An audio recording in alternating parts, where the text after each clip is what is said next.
Olá pessoal, boa tarde. Bom, vamos começar então mais um SMAN. O último SMAN do semestre, né? Bom, esse SMAN, né, temos aqui a professora Mariana Matulovic. Ela vai fazer uma fala então sobre a lógica e a matemática como protagonista no desenvolvimento da inteligência artificial.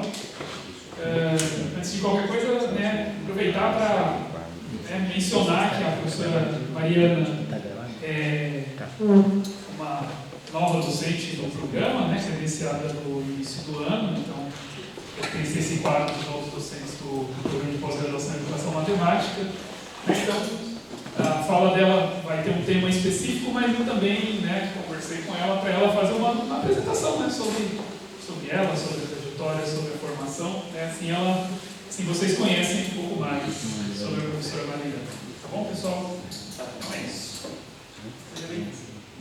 Obrigada, professor. É um prazer estar aqui. Eu sou a professora Mariana. Eu sou professora do Departamento de Engenharia de Biosistemas da Unesp de Tupã, então é bem longe daqui.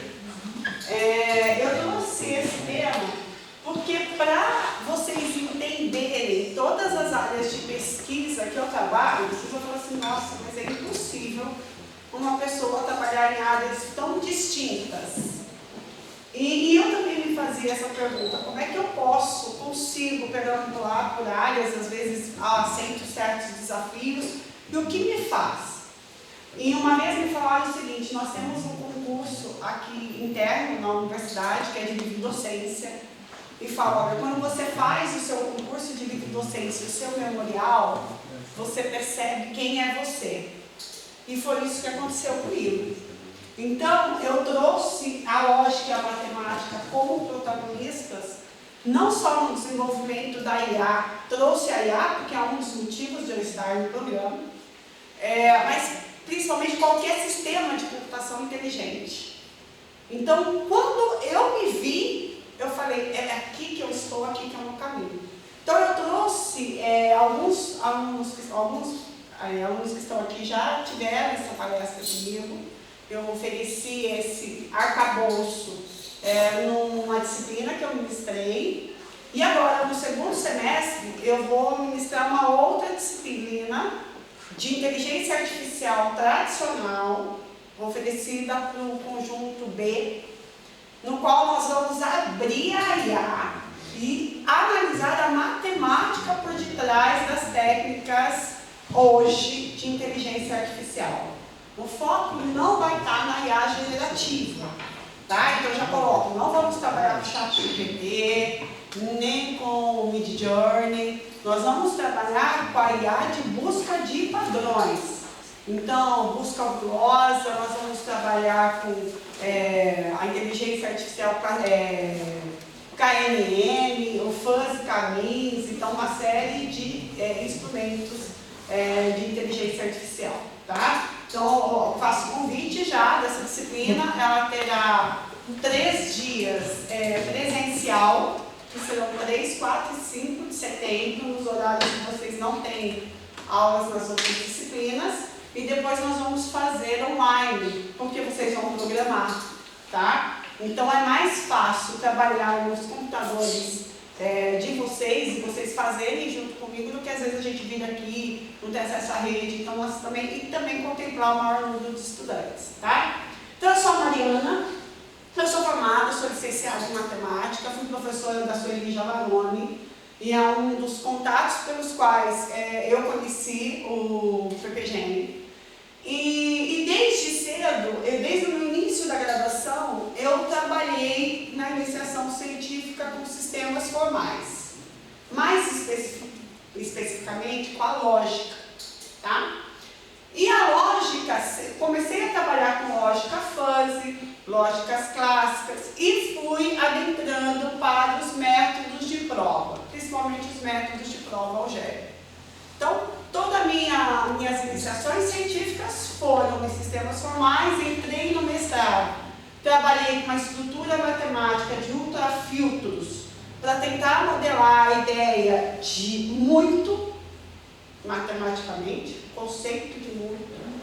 E no doutorado eu trabalhei com os métodos algébricos de provas por anéis de polinômios, que são polinômios que são construídos com coeficientes no corpo de Galois.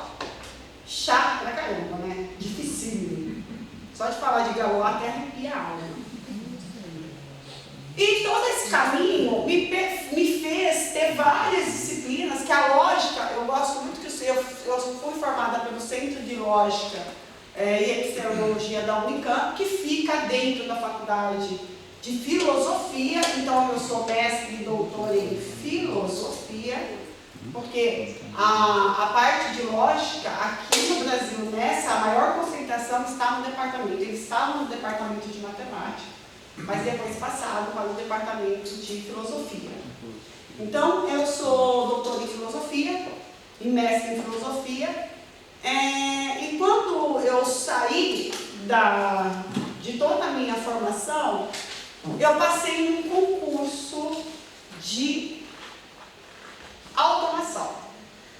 Então, o concurso que eu fiz, não foi meu primeiro concurso, o primeiro concurso que eu fiz foi de cálculo diferencial integral. Então, quando você sai, você vai prestando os concursos das áreas afins.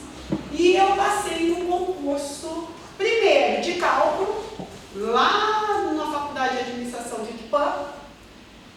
Quando eu fui para assumir o meu concurso, a Unesp teve uma grande crise em 2014, ela falou, todos os concursos estão suspensos. Os professores que estão aqui podem até lembrar. E eu era uma das 21 pessoas que estavam nesse bolo desses 21 concursos suspensos. E aí eu fiquei sendo substituta da minha própria vaga em Tupã e comecei o meu primeiro pós-doc lá em Marília, na filosofia, trabalhando com inteligência artificial e ciência cognitiva. Ali tem um grupo de professores de filosofia da mente, de ciência cognitiva, que trabalham muito forte com a base da IA. Não a IA com computação, a IA como modelo da mente, do cérebro, depende da corrente com as quais nós estamos dialogando, tá? E quando eu passei nesse concurso, eu falei, meu Deus, e ele estava suspenso, estava aberto também um concurso de automação, robótica e eletrônica digital. E nós já estava 2 anos esperando isso, eu fui mãe, aconteceu uma série de coisas na minha vida, eu estava desempregada, porque eu sempre fui professora da rede pública. E eu consegui levar o meu cargo até o final do doutorado, dando aula na rede pública paulista. Eu tive 10 anos de escola pública. E eu tinha exonerado, chorando muito, eu exonerei no dia que eu passei na Unesp, eu tinha que assumir. E aí eu estava desempregada. Então foi para mim um choque, porque manter mestrado, doutorado, dando 40 horas de aula na rede pública, em escola de periferia, muitos de vocês sabem como que é. E foi assim que eu me sustentei durante o mestrado. Nós tínhamos um bolsa mestrado na época. Então eu dava 20 horas aula e 20 horas eu ganhava por 40, mas eu estava dispensada para ir fazer as disciplinas do mestrado. E quando eu entrei, eu fiz esse concurso e eu falei, será que eu dou conta? E o pessoal do centro de lógica falou, claro que dá, você é lógica. Eu falei, nossa, mas eu nunca mexi em um resistor, nunca pastor. Você falou, pode ir que você vai conseguir. E consegui. Por quê? Porque a base da programação, a base dos sistemas, do hardware, software, firmware, é lógica. Tive que estudar, tive. Daí veio a inteligência artificial. Veio a inteligência artificial, o meu curso é engenharia de biosistemas. Engenharia de biosistemas é um curso que precisa agregar tecnologia ao campo. O campo tem sensor eu construo. Cara, não tão bom quanto uma pessoa que trabalha com sensores a vida toda. Falei, o que eu vou fazer com tantos dados que estão chegando aqui do sensoriamento que nós estamos fazendo, ou seja, remoto, por satélite, ou seja, em loco, com plantações. E foi quando eu entrei na inteligência artificial. Como que a gente vai trabalhar com esses algoritmos, com esses bancos de dados gigantescos, e eu tenho a matemática, tenho a lógica. Então essa é a minha formação. Então vocês falam assim, o que você pesquisa, professor? Em todas essas áreas. Então eu trabalho lógica hard, estou fazendo um sócio, tenho um software já de prova automática de teoremas por anéis de polinômios e estou fazendo, que nós conseguimos um registro, seria uma patente, né? Um registro de software para esse programa, estamos na segunda edição, então ainda trabalho com lógica, trabalho com sensores, então um sensoramento numa plantação, um sistema de sensoramento de redes, trabalho com a inteligência artificial, e um dos trabalhos que eu mais gosto de fazer desde que eu estava no meu bolsa mestrado é formação de professores.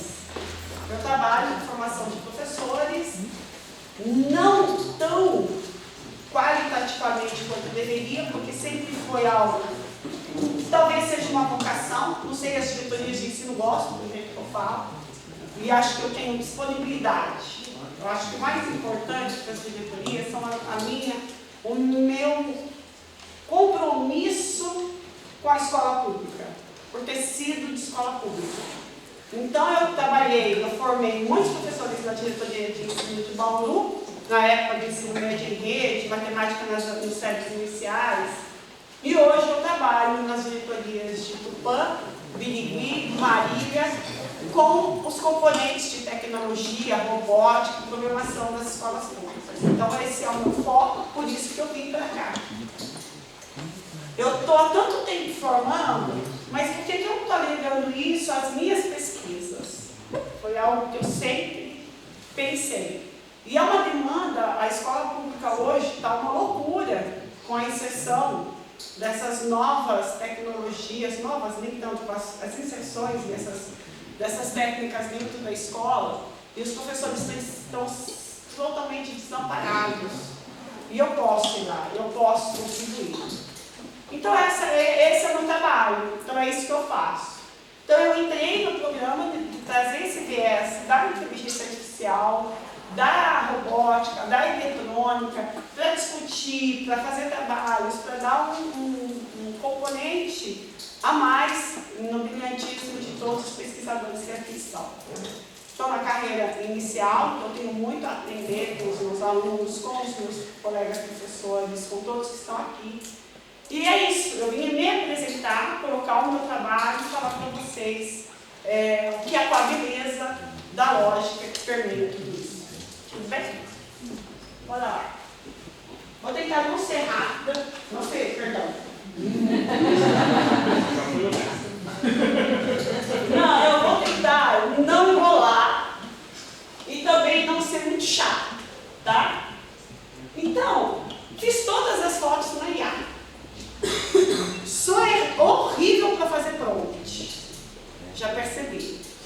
E aí, eu queria uma foto, não tem nada a ver quem pega Aristóteles, vê, nossa, ele tá bonito, ela deixa os. Vocês já fizeram isso? Pedindo para ela fazer foto de algum pensador, ela dá um ar de juvenil, de beleza para eles. Eu coloquei até as fotos originais para vocês compararem. Aristóteles, desde 330 a.C., ele faz o primeiro, se a gente for pensar, modelo de IA. Por quê? Ele para tentar formalizar o que é o pensar. Como é que nós pensamos? Como é que eu posso trabalhar nesse universo da racionalidade de uma maneira não todo o racional, mas de uma maneira ou com elementos que eu possa computar, que eu possa falar, ó, essa parte é objetiva, essa parte é clara. E ele procura fazer isso com os seus silogismos. O que são os silogismos? O que é isso, a oposição categórica?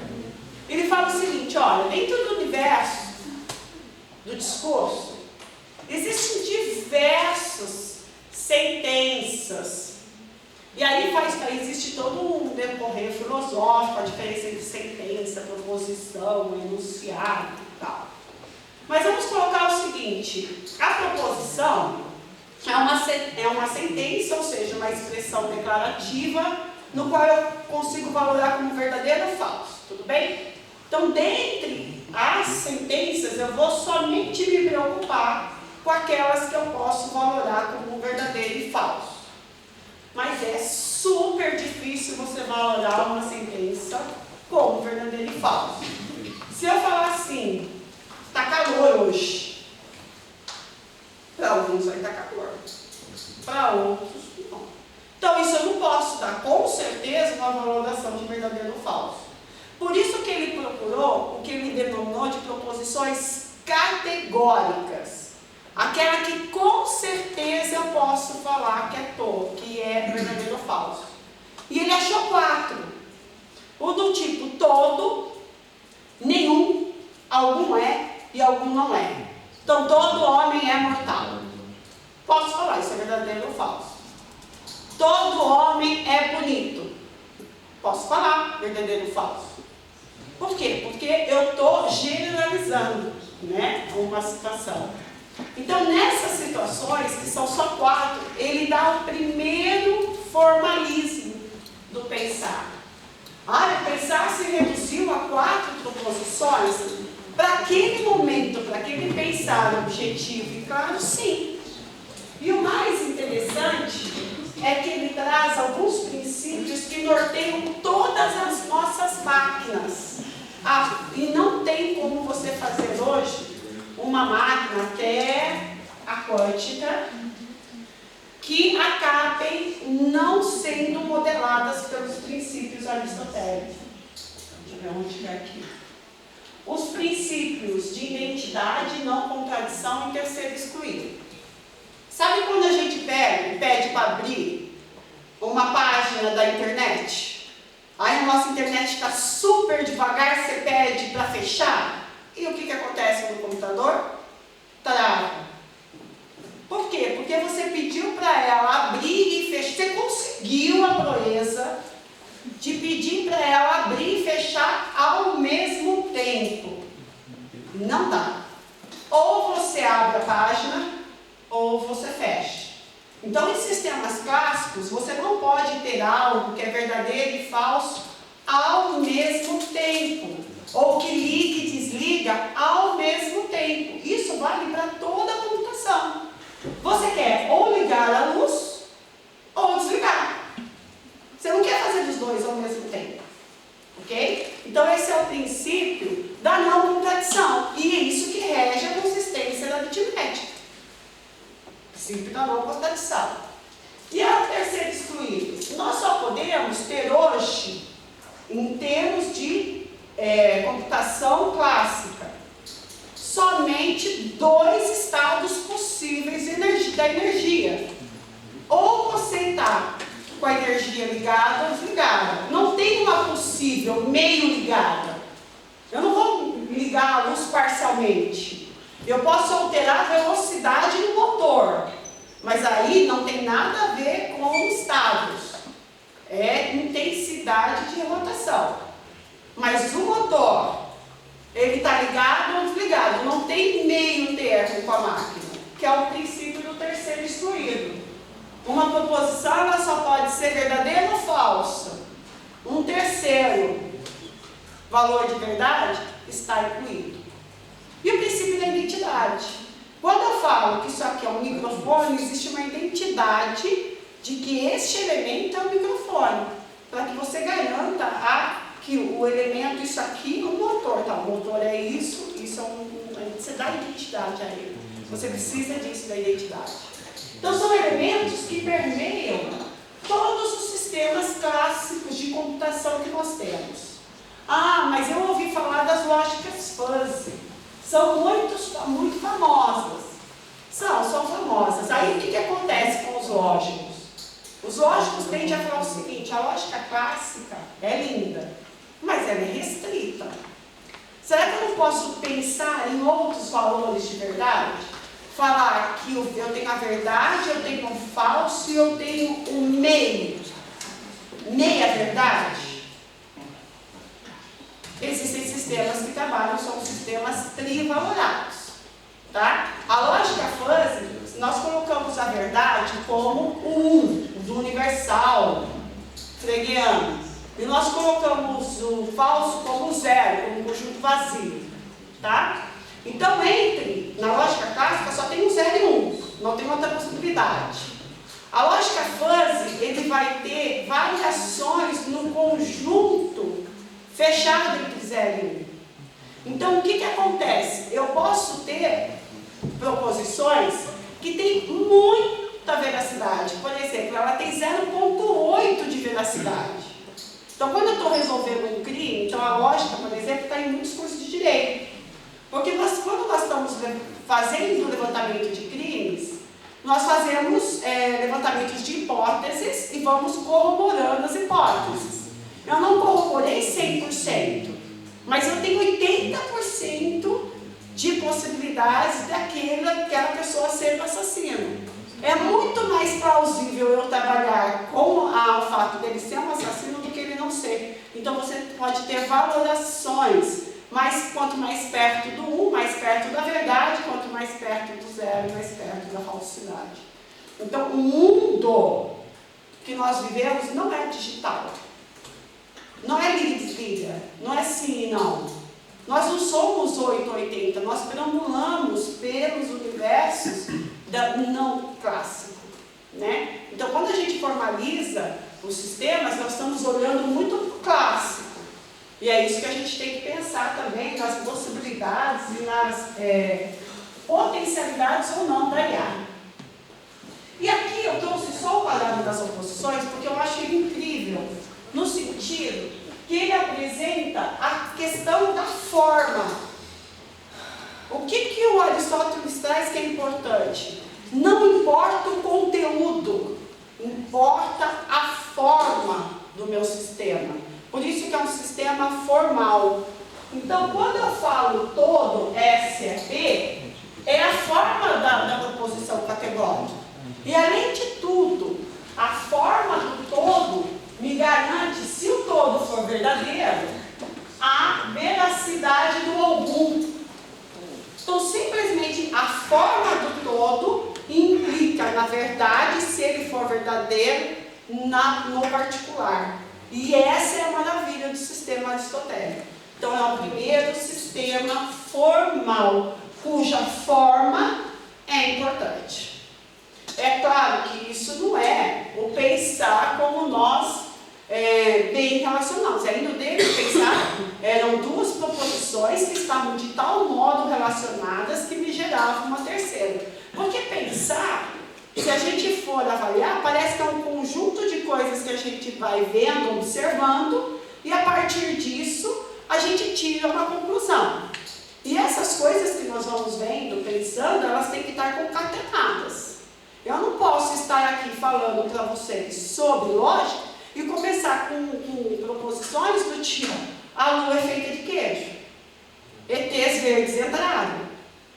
Vocês vão olhar para mim, assim, olhar no mínimo para aqui e falar: isso aqui é?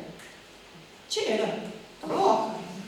Por quê? Porque não tem sentido, não estão concatenadas essas informações, tá? E aí fica um primeiro sistema formal. E nós vamos caminhando para Leibniz.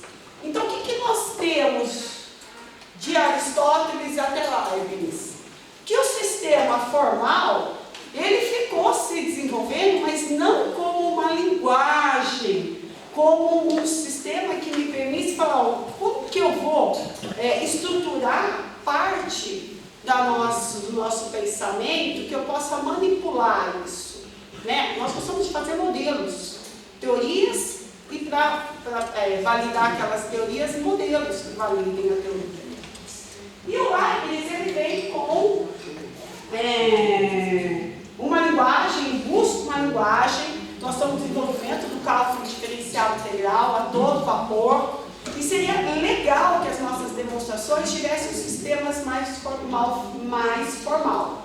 Então, Leibniz já olha para o que Aristóteles fez, é legal, mas vamos avançar? Vamos sair do todo, nenhum, algum é, algum não é, vamos pensar em uma coisa que possa, de fato, trabalhar? E aí nós temos o Frege. O Frege faz a nossa primeira linguagem artificial. E é tão fantástica a história daqui em diante, que tudo que vocês usam hoje, a advém desses desenvolvimentos. Tá? O que o Frege fez? Ele falou o seguinte, ó, vamos olhar para a linguagem natural e buscar na linguagem natural aqueles elementos que eu possa me ocupar da forma. Como assim, Mário? Vamos pensar nas orações coordenadas aditivas. Vocês lembram delas?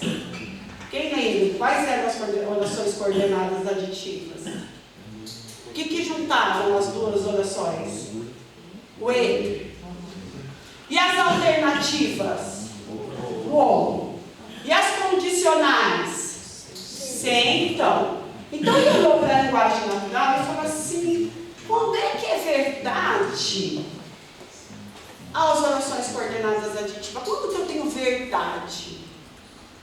E aí, ele pensou no seguinte.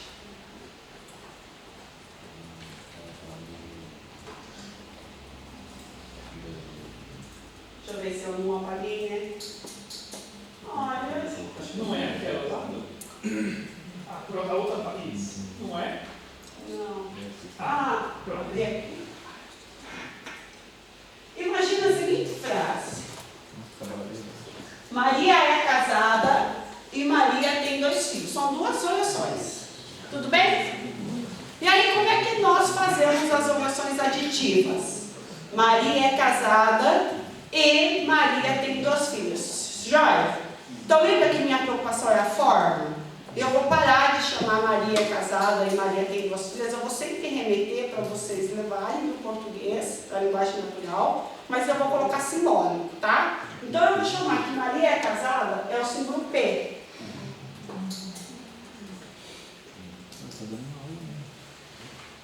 E que Maria, deixa eu colocar aqui. E que Maria tem 2 filhos? Perdão. O Zé. O que, perdão? Tudo bem? Agora está aí, ó. P que. Então, esse P aqui representa que Maria é casada, esse Q representa que Maria tem 2 filhos. Quaisquer proposições que eu queira imaginar. Vamos fazer uma análise combinatória de valores de verdade. Tá? Não importa o significado delas. Tá? Dos 2 elementos quaisquer, como que eles podem ser classificados enquanto verdade e falsidade? Ambos podem ser verdadeiros. O primeiro verdadeiro e falso, falso verdadeiro e falso falso. Tudo bem? Vamos trazer isso para sensoriamento? Tenho 2 sensores.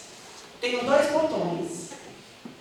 Quais são as condições desses sensores? Os 2 podem estar ligados, ligado, desligado, desligado. Entenderam que não importa o contexto? Só não importa a forma? Quando que é verdade que Maria é casada e Maria tem 2 filhos? Vamos lá para a linguagem. É verdade que Maria é casada e Maria tem 2 filhos, quando de fato for verdade que Maria é casada e que Maria tem 2 filhos. Então, a verdade de toda a sentença, de toda a expressão, diz respeito com a veracidade de todos os elementos que participam disso. Concordam? Então, se eu tiver 500 sensores ligados em E e um dele tiver desligado, então ele não vai ligar o sistema. Só vai ser verdade o E quando todo mundo que compõe o sistema for verdadeiro. Então, no primeiro caso, verdade, verdade, verdade. Para todos os demais, falsidade. Por que no jurídico os advogados tentam não fazer colocações com E? Porque se ele falar uma frase errada, ele pode ser condenado por perjúrio. Entenderam? Então, ele usa, na lógica do direito, a gente sempre orienta os advogados, os juristas, olha, só uso esse se você tiver certeza que todos são verdadeiros. Tudo que você está falando é verdade. E o ou? O ou é uma alternativa. E aqui nós vamos falar do ou, porque um dos grandes problemas da IA artificial, das redes neurais artificiais, o primeiro percepto foi com o ovo. E aí nós vamos entrar numa fase negra da IA, das redes neurais, que foi da década de 70 até 80, que as redes neurais artificiais ficaram jogadas ao lixo, por causa do bendito ovo. Mas eu vou falar dele mais para frente. O ovo que nós vamos falar agora é o ovo inclusivo, tá? É aquele que é uma alternativa. Então, quando é casado, quando que é verdade que Maria é casada ou Maria tem 2 filhos? Quando pelo menos uma delas for verdadeira. Então, aqui, ó, pelo menos uma delas, as 2 são, ok? Pelo menos uma delas, pelo menos quando vai ser falso, é quando todo mundo é falso. Então, quando a gente usa o ou no direito, eu posso falar um monte de mentiras sobre o meu cliente. Mas se eu falar, ó, ele é um pobre, então ele cai morto. Pronto, eu não estou mais perdendo se de fato ele tiver uma condição de renda baixa. Então, isso é uma análise do discurso, é a forma do discurso. E a negação é negar o estado próximo. Se está ligado, desliga se está desligado e assim por diante. Fantástico! Foi um salto maravilhoso dentro da formalização do pensamento. Claro que o pensamento não se reduz a erro ou não sempre, mas concordam comigo que é uma baita de uma parte do nosso pensar. Vocês poderiam perguntar aqui, por que você não colocou o condicional nem o sem somente ser? Porque existe na lógica o que a gente chama de conjuntos adequados de conectivos. Vocês deveriam ter visto isso em lógica. Eu não preciso do ser então, porque a maioria das linguagens de programação usa o if then.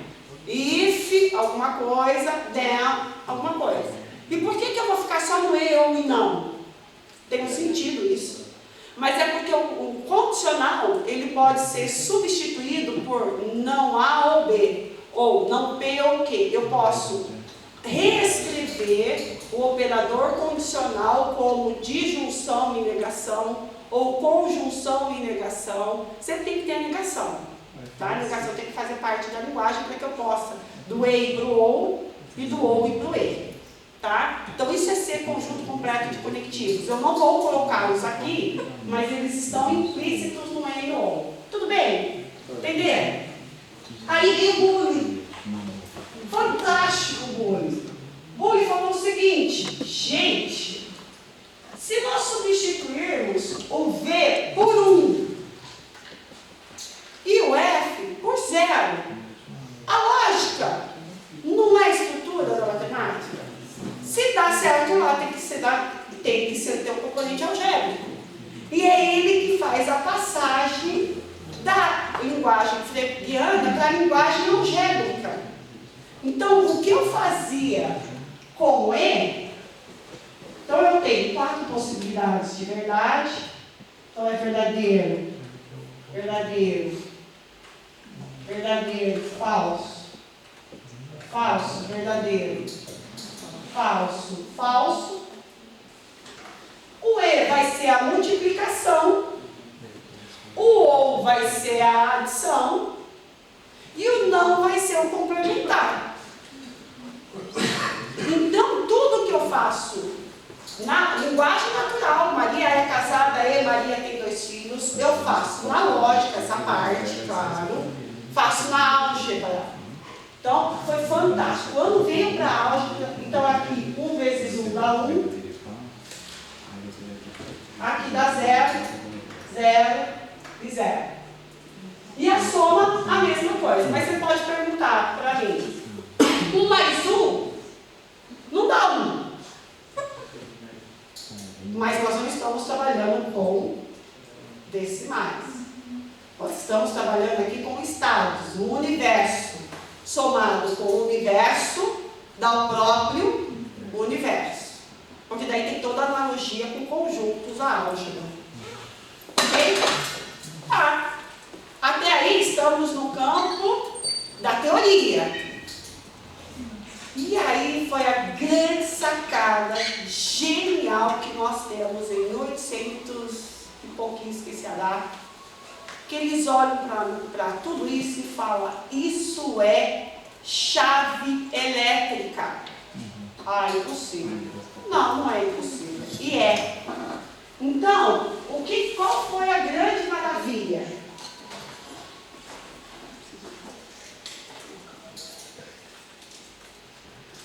Nós temos aqui duas chaves, tá? São representadas por essas duas chaves. Lembra circuitos em série, paralelo? Então, o que o circuito faz? Nós temos aqui a corrente passando pelo circuito, tem uma diferença de potência. E ela só passa no fio, então tem que estar conectada, a chave tem que estar fechada para eu ter a corrente passando. A corrente em série representa as orações coordenadas aditivas, Maria é casada e tem 2 filhos, a lógica PEQ, a álgebra P vezes Q e o sistema em série. Então, quando que vai acender a lâmpada? Quando todo mundo for verdadeiro. E o ser verdadeiro aqui para mim é estar fechado. Se um deles estiver aberto, a corrente não passa. Se ambos estiverem abertos, a corrente não passa. Então, 0 vezes 0, 0. 1 vezes 0, 0. 0, estou falando no final, é o acendimento da lâmpada, tá? 0 vezes 1, 0. 1 vezes 1, 1. E aí foi fantástico. Então, o circuito em série é o operador multiplicativo algébrico, é o conectivo AND. E o em paralelo é o OR. Basta uma das chaves estar aberta para a lâmpada ligar. Inclusive as duas também fechadas. Basta a chave estar fechada para a lâmpada ligar. Então aqui é 0 mais 0, 0. 0 mais 1, 1. 0 mais 1, 1. 1 mais 1, 1. E aqui nós temos o mundo se abrindo. Por quê? Porque a partir de então, nós temos que toda a parte de modelos de computação inteligente possam vir em duas vertentes. O que essa chave trouxe? Hardware, máquina, celular. A chave elétrica trouxe o surgimento, a possibilidade de se trabalhar com a máquina. Então, nós temos uma área que é o software, e a partir de agora, nós temos uma área que é a máquina. E eles conseguiram, com o advento das nanotecnologias, com a descoberta de uma areia que tem propriedades de condução maravilhosas. Sabe qual que é essa areia? Que tem lá no Vale, nos Estados Unidos? Silício. Que tem uma capacidade, que a hora que a gente dopa ela com alguns componentes, ela consegue transmitir muita quantidade de energia elétrica. Nós temos o desenvolvimento dos circuitos integrados, ou vocês conhecem como chip. Isso aqui que vocês estão vendo aqui, é isso aqui que vocês vão ver agora. Esses são chips de automação, custam 10 centavos cada um, porque é feito de areia, né? Então, não é caro. Areia, resistor, capacitor, chavinhas. Lá dentro tem chavinhas. Depois eu vou mostrar como é que são as chavinhas para mim, que eu estou falando mais. Então, o que eu tenho aqui? Vamos supor que eu estou fazendo uma máquina, que é uma guilhotina, e essa máquina, ela vai ter que, a guilhotina tem que cortar um aço extremamente potente. Vocês imaginaram como é a lâmina nessa guilhotina, tá? Eu sou uma programadora. eu tenho que me preocupar, além da automação, com a segurança do meu usuário. Então, o que eu faço? Eu coloco 2 botões. E não coloco o botão desse de interruptor que vocês têm aqui. A gente coloca aqueles botões só de apertar, que a gente chama de botoeira. Igual de negócio de incêndio. Você aperta e ele já aciona. Então, você tem que estar com a mão apertada para ele acionar. Tá? Aqui nós usamos esse tipo de chip ou de circuito integrado, que a gente chama de AND, que está aqui, ó. E o que ele faz? Quando o operador tiver com as 2 mãos nos botões, a guilhotina desce. Então tem que ser as 2, é o E. Se ele colocar a cabeça, o problema é dele. Mas a mão ele não perde. Tudo bem? Porque as mãos têm que estar no botão. Então eu vou mostrar para vocês, eu vou simular, isso aqui é comercial, tá? São chips comerciais. Dentro dos celulares de vocês, toda a parte aritmética das calculadoras são por esse, mas não é desse tamanho, são microchip, tá? Nanochip. Esses aí são para a gente fazer a brincadeira dos alunos. Então, ó, o que é o AND? O AND vai acionar o LED quando os 2 forem acionados. Então, eu vou acionar o primeiro interruptor e o segundo interruptor. Acionou. Então, tem que apertar os 2 ao mesmo tempo. E o OU? O OU é quando pelo menos um deles, ó. Acionei esse, é a amarela, tá? Acionei esse. Agora acionei esse. E assim, deu para vocês verem que de fato é o hardware. Aquilo que Aristóteles e nós falamos que João é casado e Maria tem 2 filhos. E aí possibilitou 2 desenvolvimentos, porque ao mesmo tempo, na matemática, ou mais 10 minutos, pode ser? Na matemática, houve um desenvolvimento muito grande da teoria dos infinitos com Cantor. E a teoria de conjuntos que a gente aprende. E o Cantor maravilhado, nossa, eu descobri a cardinalidade, que a cardinalidade dos inteiros, dos racionais, é a mesma que do natural, e aquilo transformou o mundo. Como assim? Frege estava fazendo o fundamento da aritmética, usando toda a teoria de conjuntos do Cantor, aquela loucura. Chega Bertrand Russell e fala para ele, meu amigo, tu tem um problemaço. Como é que você vai ter um conjunto de todos os conjuntos? Tem um paradoxo, tem um problema dentro da sua teoria de conjuntos. Porque se você existe, eu vou fazer uma linguagem bem simples. Se você fala que tudo está no conjunto, que é um conjunto de todos os conjuntos, todas as propriedades ali estão. Inclusive, de ele não ser elemento de si mesmo. Mas, por definição, todo conjunto é elemento de si mesmo, é um paradoxo. E isso abalou completamente o mundo matemático, como a gente já sabe. E aí Hilbert, um alemãozão lá, disse que ele bate, é mentira isso que eu vou fazer, que ele bate na mesa e fala assim, não nos esqueçamos do mundo infinito do Cantor, mas nós vamos ter que buscar bases seguras, bases finitas, porque o infinito está com problema. Nós não podemos, toda a teoria, o Frege parou a impressão do livro dele, porque estava tudo errado. E aí depois, mais para frente, Zermelo e Fraenkel faz um axioma da escolha e sai por uma resolução para esse problema do Cantor. Mas isso possibilitou uma série de matemáticos que estavam ali, e dentre eles, um carinha maravilhoso chamado Alan Turing, a pensar sobre como bases finitas.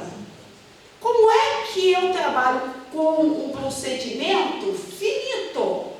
E como é que eu escrevo isso? Como é que o algoritmo tira? Eu faço um algoritmo para isso. E ele começou a fazer a primeira máquina, que é a máquina de Turing, com procedimentos algorítmicos. Então, nós estamos na parte de software. E daí vem Gödel, fala sobre professora de desenvolvimento. Então, nós temos, de um lado, a computação se desenvolvendo com um modelo de uma máquina de Turing, sobre um modelo de cérebro artificial, que são essas lógicas. O perceptron, ele é a primeira rede neural que é feita para modelos da lógica e ou não sectão. Que é o primeiro, e ou não, que é o primeiro modelo de cérebro artificial. Então, nós temos uma parte desenvolvendo, a partir das propostas de Turing, em software, e ele faz também um modelo de uma máquina universal, e nós temos o hardware desenvolvendo. Então, o hardware vai, se desenvolve, vai falando sobre memória. Você sabe o que é memória do computador? Exatamente uma máquina de Turing. É um lugar, quando a gente programa, são células que a gente coloca 1 ou 0. Igualzinho a máquina de Turing. Está ocupado esse disco rígido, esse por aqui? Vai para o próximo, vai para o próximo. Lembra que vocês tinham que fragmentar e desfragmentar o disco rígido? Ou seja, agrupar esses 1s e 0s no disco rígido para sobrar, para ele não ficar. Tem marca de 1 aqui, 10 zeros, aí uma marca de 1 aqui, então junta todos os 1s e faz. Então, desfragmentar no disco rígido é bem, basicamente é isso. E daí, no desenvolvimento do software e da parte, eles começam a falar assim, bem, eu consigo, a partir da lógica, fazer um sistema que possa me dar, fazer predições, ou me dar respostas. E aí, dois matemáticos fazem logical theorist, que é o primeiro, e também tem o ELISA, que são os primeiros chat GPT da vida. O que eles fazem? O logical theorist é um sistema que ele faz demonstrações matemáticas. Você coloca lá os teoremas e ele fazia. E aí eles fizeram, é igualzinho que está acontecendo hoje. Eles fizeram um artigo e mandaram para uma baita de uma revista de lógica e eles colocaram o Logical Theorist, que era um programa, como autor. E a revista não aceitou e levantou uma série. Não parece que está acontecendo hoje? A Elisa, vocês já viram a Elisa? Busquem Elisa, primeiro chatbot de IA. Vocês vão ficar doentes, falam assim, mas isso aqui é melhor que o chat GPT. Então eles começaram a criar os sistemas especialistas. Nós temos vários sistemas que trabalham com diagnóstico médico. O diagnóstico médico, as doenças que a gente conhece, apesar de elas serem grandes, elas podem ser colocadas em algoritmos, não posso? Posso. E febre alta, e corpo, e pode ser o quê? Dengue. Se eu colocar ou, então eu consigo formular regras de associação e aí eu tenho o desenvolvimento dos sistemas especialistas. E com o desenvolvimento dos sistemas especialistas surgem os modelos de inteligência artificial. Então, tanto os modelos que vão olhando para o nosso universo e buscando padrões desse universo que eu possa fazer uma classificação ou que eu possa fazer grupos mediante aqueles padrões, ou então sistemas que eu posso manipulá-lo de modo que a partir de um conjunto de elementos que eu dou de entrada, ela aprenda com esse conjunto de elementos e ela me produz uma saída. Só que, perceba o seguinte, entrou coisa boa, saiu coisa boa. Entrou coisa ruim, saiu coisa ruim. Então, só para vocês perceberem que hoje as nossas IAs generativas, que são IAs que geram algum produto, que são feitas pelas LLMs, elas são treinadas com banco, elas não criam, o ChatGPT não cria resposta. Ele já é treinado com um banco de dados gigantesco. E esse banco de dados são blogs, são tudo que tem na internet. As grandes revistas acadêmicas são fechadas para a entrada desses chatbots nos seus sistemas. Então, tem coisa boa na internet livre, open access? Tem. Mas tem coisa que não é também? Também tem. E tudo isso entrou na sua aprendizagem máquina. Então, ele vai te dar respostas por esse conteúdo que colocaram nele. Então, a gente tem que observar a ferramenta e avaliar aquilo que ele está fazendo. Nós estamos escrevendo um artigo e a gente chama, então, de primeira mão, a gente chama o chat GPT de Gepeto, de analogia com o pai do Pinóquio, Gepeto, GPT, e por tudo que o Pinóquio, ele podia ser manobrado, ele mentia, o nariz crescia. Então, para a gente avaliar o quanto essas IAs, que nada mais são de elementos que a gente coloca lá, e a partir de uma série de conexões matemáticas, milhões de conexões. E essas conexões só são possíveis hoje porque o hardware se desenvolveu a tal ponto que possuímos memória tão grande quanto precisamos no momento para armazenar esses dados e para fazer essas computações. Então, hoje, o nosso problema é o uso de IA. Para o futuro, nosso problema vai ser energia para manter todos esses grandes centros de Big Tech funcionando. Então, é isso que eu trago para vocês. Essa é a Mariana, é isso que eu faço. Obrigada.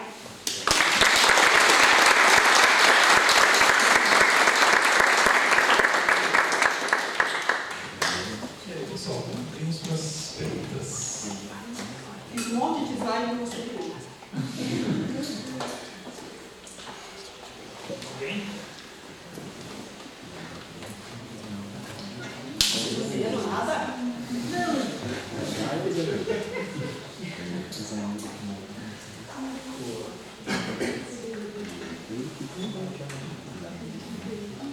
Gabriela, segundo a sua apresentação, a maneira como você conectou isso, uma maneira muito tradicional, né?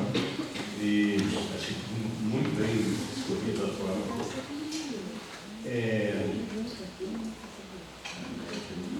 A minha pergunta não tem a ver muito com isso, mas a pergunta é o seguinte: você tem na Indupan, você tem curso de computação?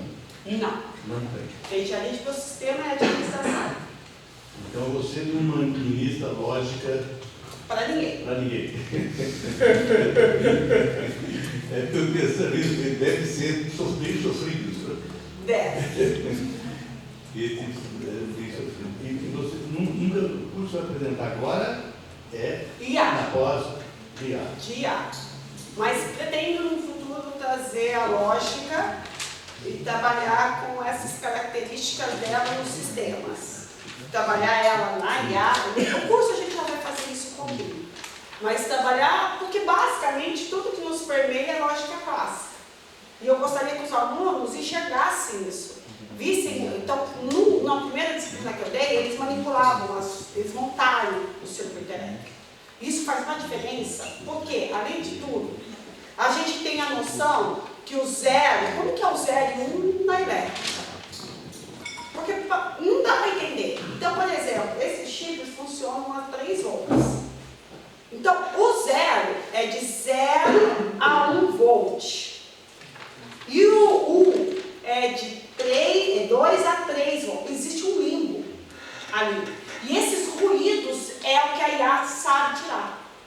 Então, essa parte onde não é nem o 0 nem o 1, inclusive tem uns instrumentos, às vezes você passa a mão nele, a sua estática acende LED ou não, dependendo de como está, que estado ele está, se ele está meio perdido. Então, essas questões que o aluno, eu acho que o nosso aluno não consegue visualizar. Como que é isso, esse 0 e 1, de ligar e desligar, tem a ver com a lógica clássica? Se eu entendi bem, é o mesmo problema que tinha dos meus computadores. Exato. Do ligar a chave, ligar, e o ruído. Exato. Os ruídos tem tudo, né? Porque o que acontece é que acontece desde a teoria matemática de Shannon? Nós temos um emissor, nós temos um receptor, nós temos um canal.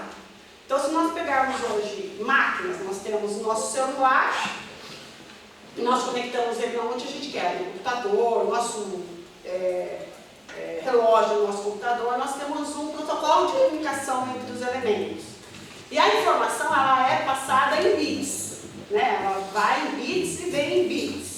E tem muito ruído nisso, tanto estático quanto. Então, quanto melhor o equipamento, mais forte a sua ferramenta, que nem o software da Microsoft, os softwares da Apple, mais eles conseguem tirar o ruído e a informação passar tranquilamente.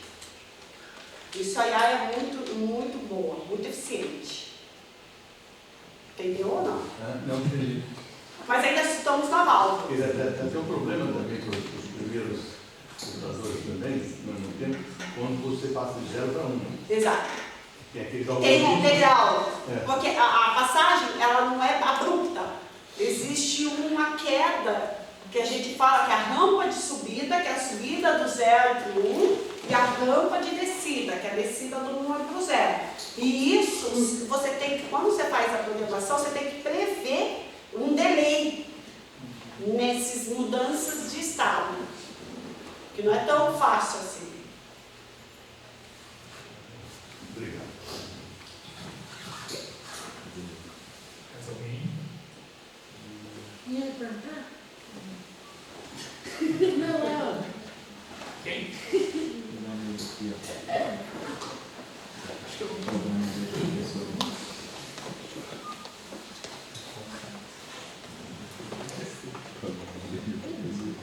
Mariana, boa tarde a todos.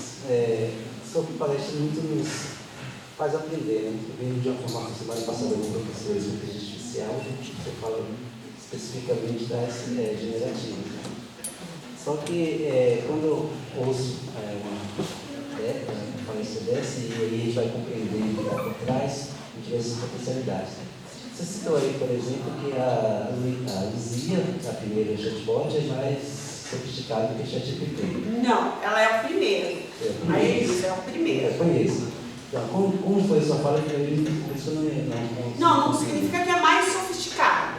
É que só ela foi o primeiro que foi feito e hoje a gente faz essa analogia e ela funcionava tão bem quanto hoje, mas com características diferentes, com tecnologias diferentes.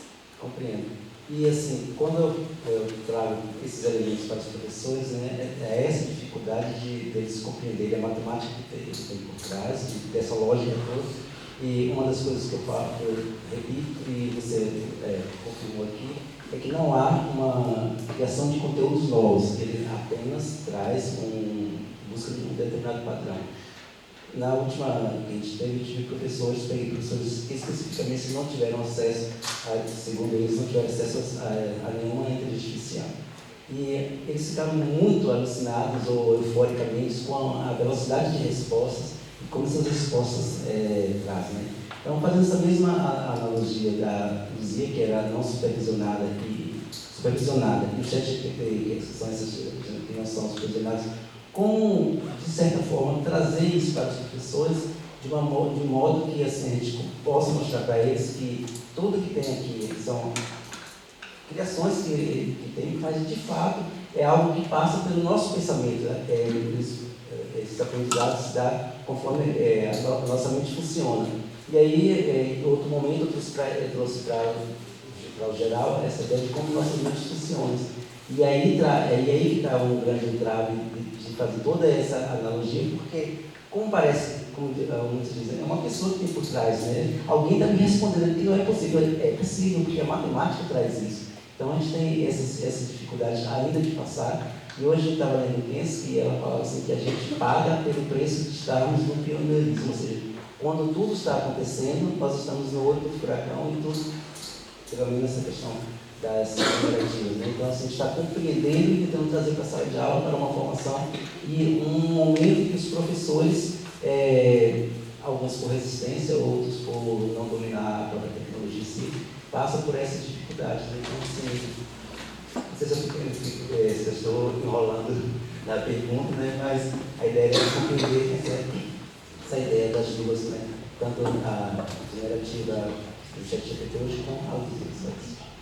Não, mas é que eles têm o mesmo processo de construção da linguagem, né? De você, o GPT, assim, você vai concatenando elementos da linguagem e ela vai aprendendo à medida que você vai colocando redes e camadas para ensinar. O A sempre combina com isso, bonito, bonito é alguém. Então aí ela vai formando frases N vezes, N que eu digo são bilhões de vezes.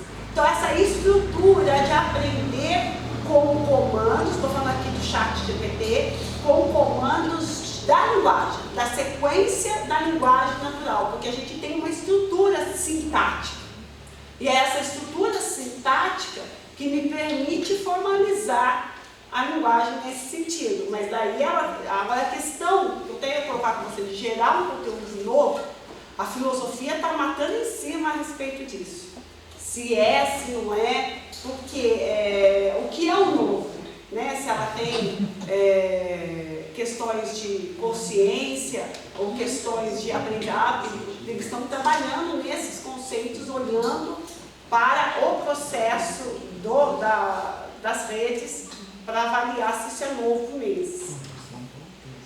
Não sei se eu te respondi, mas o processo é o mesmo, né? Da linguagem. Eu queria aproveitar e fazer uma pergunta. Você disse que tem projetos, né, tem projetos de formação de professores em Maria e Tupã, né?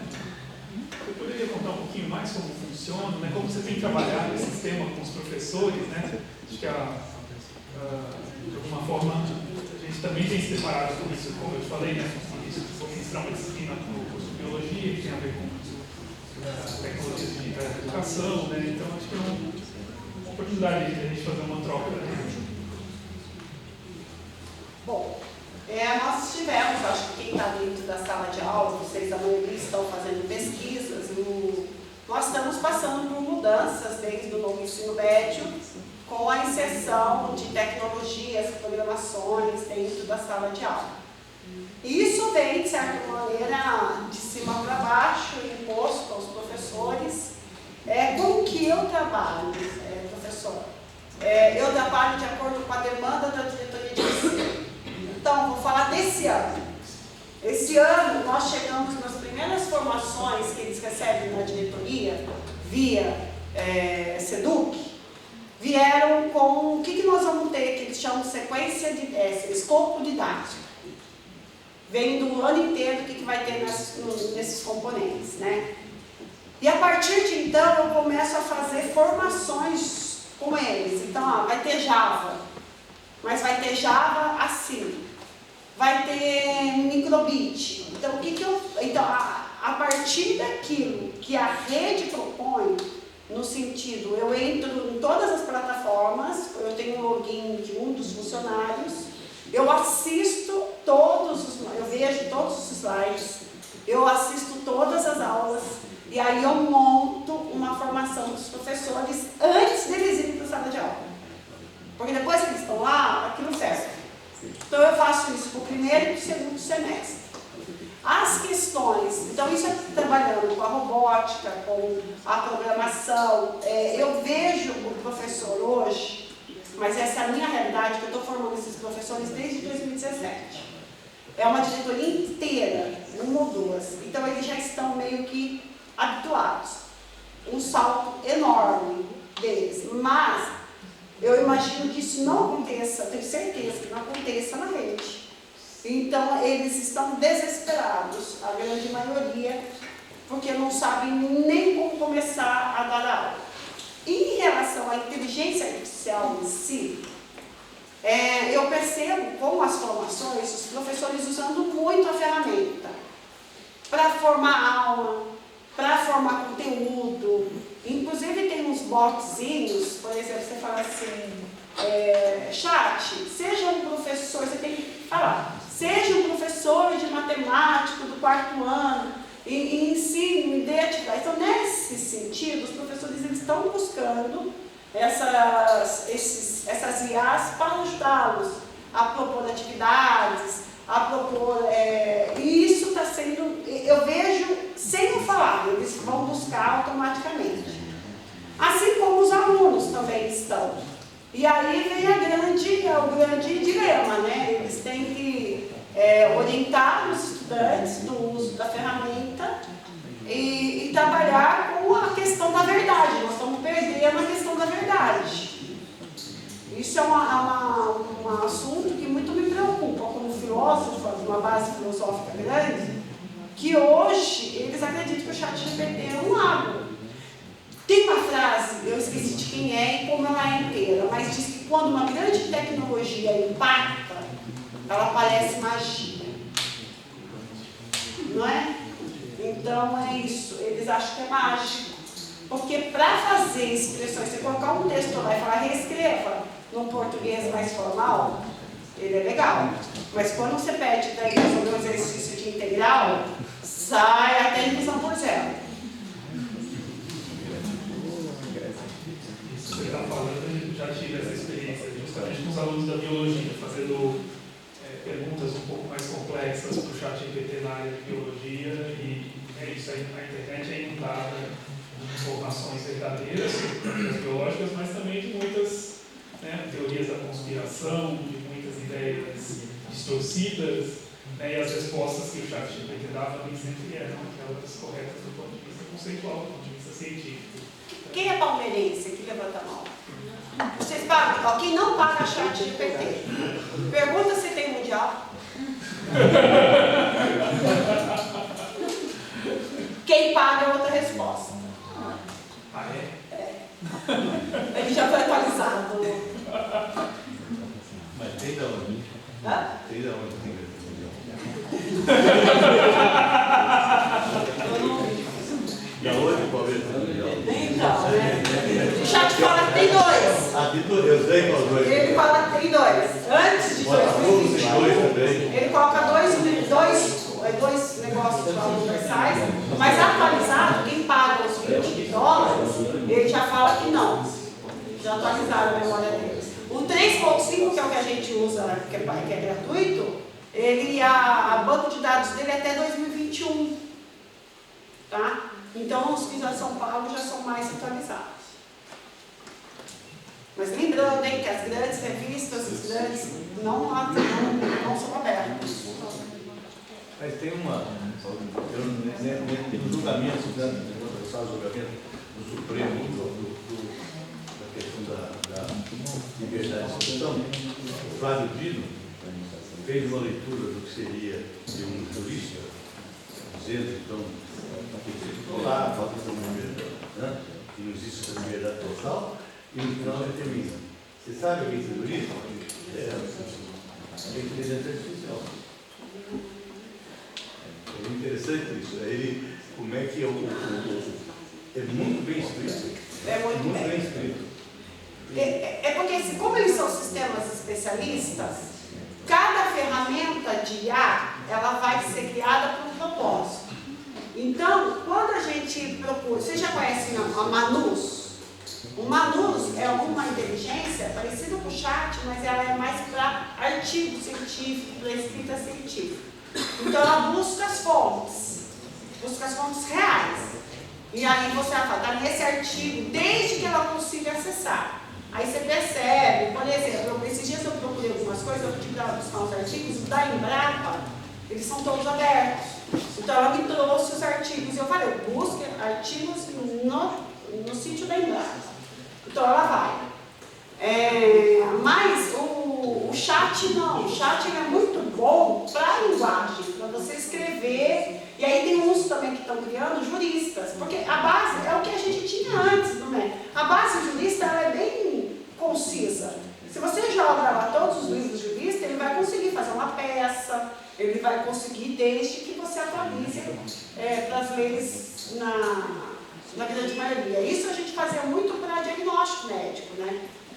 E os diagnósticos faziam, nunca chegou no Brasil, mas você colocava os sintomas do paciente e já saía uma predisposição e com os exames que você deveria fazer. Já.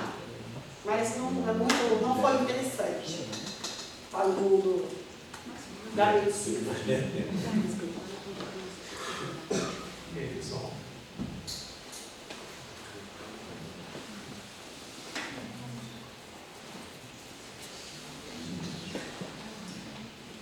Tá bom. Então é isso, pessoal. Vamos lá.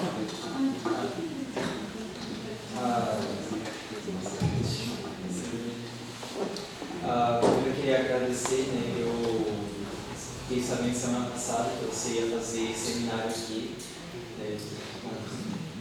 Não sei se todo mundo sabe, mas eu fui ser aluno de iniciação científica ano passado. Quero continuar com o projeto. A dúvida que eu estava era em relação ao que você falou no começo, né? Sobre aquele estudo do conceito de muito, né? E como que você exatamente fez esse estudo, né? Se tem alguma lógica específica por trás, e se isso tem relação com aquela coisa de que quase toda a teoria da computação é pautada na lógica clássica. Se teria como usar ela para estudar esse conceito de muito, né? E também uma relação filosófica, né? Tem. O que nós lógicos fazemos? Não dá para fazer mais lógica clássica. Então a gente tenta, e a lógica clássica é a linguagem base de todas as máquinas. Então nós procuramos complementar a lógica clássica. A maioria, uma parte dos lógicos, outros alternam. Então você complementa para que você possa ter formalismos. Então, por exemplo, uma lógica, que é a lógica do muito, você coloca uma entidade matemática que trata do conceito do muito. E aí você vai trabalhar com universos, até graus de infinito. Por quê? Aí você usa na teoria dos transfinitos. Porque o muito, 80 no universo de 100 é muito. 80 no universo de 100 mil não é muito.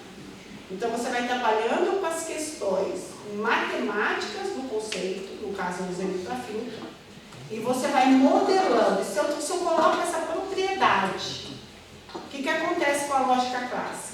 Então o que a gente faz é colocar propriedades, elementos da lógica clássica para você conseguir trabalhar com questões do mundo que a clássica não dá conta por enquanto.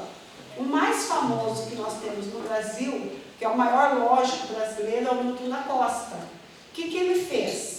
Quando a gente trabalha com banco de dados, principalmente, você pega um banco de dados e junta com outro, tem informações que são inconsistentes. Por exemplo, um banco de dados seu antigamente poderia estar que você era solteiro. Junta com outro que você é casado. E você não pode ser solteiro e casado ao mesmo tempo. Então, Newton trabalhou com essa questão de você poder ter sistemas inconsistentes. E ele usou um símbolo lógico para isso. E aí ele trabalhou com tipos de negações. Ele tirou toda a negação. Imagina um mundo que não tem a negação. Aí acrescenta uma propriedade da negação. Você tem outra lógica. Acrescenta outra propriedade. Uma propriedade da negação. Você fala assim, como propriedade da negação? Na lógica, não P é igual a P. Então isso é uma propriedade. Então você pega, qual é a negação? Vamos supor que o P é 1. Nega, 0. Nega de novo, 1.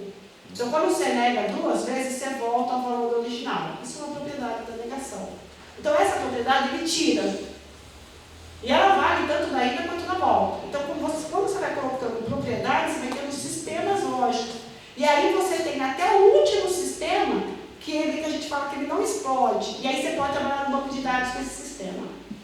Então o que a gente faz hoje é trabalhar com linguagem de máquina no seu sistema mais raso, que é a estrutura mesmo, para que a gente tenha uma interface homem-máquina mais natural. Você entende o DOS? Ou você entende quando entra aquela tela preta no computador? Não, nem eu. Mas a nossa ideia é trazer isso de um modo mais intuitivo. Mas é muito difícil. Muito. São anos de pesquisa. Então nós temos o Newton, que é conhecido mundialmente, ele chegou a falecer ano retrasado. E foi uma perda para nós muito, que é o lógico das lógicas paraconsistentes. Aí tem as lógicas trivalentes de Lukachevs, tem vários sistemas. Tem um sistema que trabalha o seguinte, que é a lógica trivalente, o 0, 1 e o meio.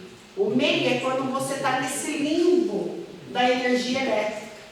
E aí quando ele está nesse limbo, você fala que é o Hall.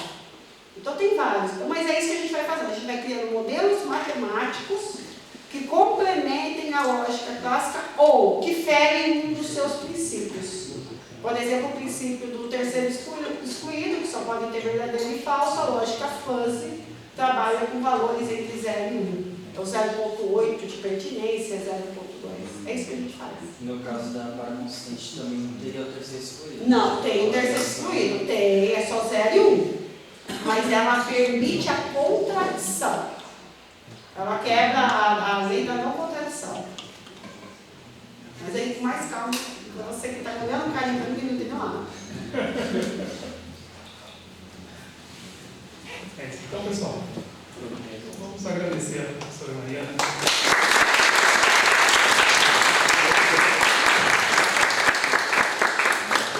Agradeço. Estou com 2 vagas abertas para o mestrado. Se tiver algum louco que queira vir trabalhar comigo. Tem aí os colegas também, né, os alunos da graduação que vocês conhecem, né, trabalho muito importante da professora Mariana. É importante a gente ter aí mestrandos no programa, continuando as pesquisas da professora. Obrigado. Pessoal, aproveitando então para dizer que esse é o último. Hoje não tem jornada, né? Não. Bom, então vocês estão livres. Mas tem jornada na semana que vem, né? Não. Na semana que vem tem não. No dia 1º. É isso? Férias geral. Bom, tá. Agenda lá. Bom, vocês vão descobrir pela lista.